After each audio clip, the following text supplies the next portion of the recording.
What's up, everybody? Welcome to Whiteboard Wednesday, where we're going to midweek address the message and try to draw some wisdom from it practically and how we can live out the message from this past week. This past week we talked about Motherhood Matters, and one of the points that we talked about was motherhood shapes our future. It shapes our future. That comes from Proverbs chapter 31. Strength and honor are her clothing, and she can laugh at the time to come. She can laugh at the time to come. And so one of the things that I was thinking about when I was doing this is how do we shape our future, and what is warring against how mothers and parenting, period, mothers and fathers, but specifically in the context of mothering, what is coming at us in our modern day? And there's three things historically that's been talked about in the church, and those things are this. We find them in the Bible. One, the first thing is the flesh.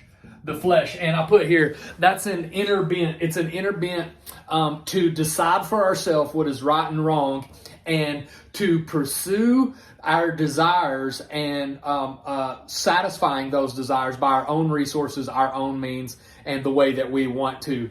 This inner bent in us to do that is biblically called the flesh. And one of the ways that we shape our children is against this inner proclivity, this inner bent. This is one of the things that we have to war against, because that flesh that's in us draws us to satisfy the desires of life by our own means, by our own ways, and the way that we want to, deciding for ourselves what's right and wrong. The second thing is what's called the world. The world.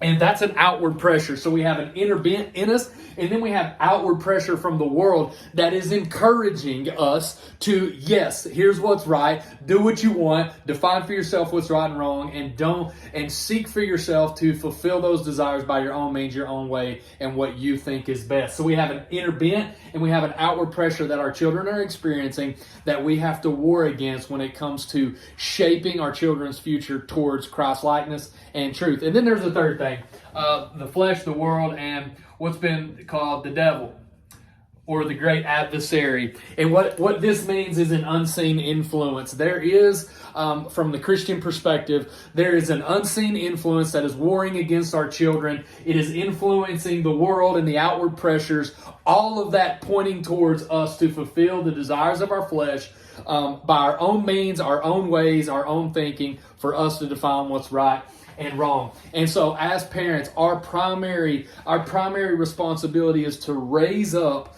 children to become competent, Christ-like, contributing adults in the world that we live in.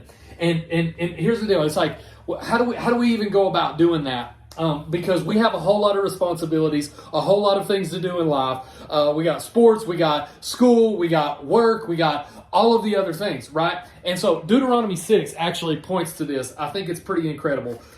It starts out with the Shema. It says, "Listen, Israel, the Lord our God, the Lord is one. Love the Lord your God with all your heart, with all your soul, with all your strength. These are the words I'm giving you today to be on your heart. Repeat them to your children. Talk to them when you sit in your house, when you walk along the road, when you lie down, when you get up. Bind them on a sign on your hand. Let them be a symbol on your forehead. Write them on the doorposts of your house and on your city gates."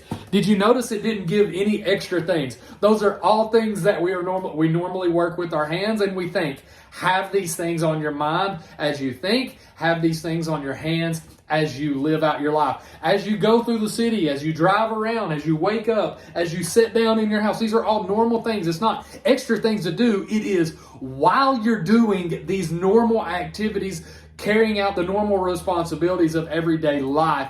Have these things. Love the Lord your God with all your heart, soul, mind, and strength on you, in front of you. Talk about them with your kids. This is what I called disruptive rhythms. Disruptive rhythms. It's the normal rhythms of your life, but you disrupt them with conversations about the love of God and the people that God loves. And so you can begin to speak about what truth is in the normal. It's not an additional thing. It's just incorporating into what you're normally doing in your everyday life to shape the future of this world, shape your children into Christ likeness, to war against the flesh, the world, and the devil, and to defend against the lies and point your children to the truth. This is Whiteboard Wednesday. I hope this is helpful for you. Get to talking with your kids as you're driving in the car, as you're going to sporting events, as you're at sporting events, when you wake up, when you eat breakfast, when you eat dinner, so on and so forth. Be disruptive with the truth in our lives for your children's sake and for the future of your family.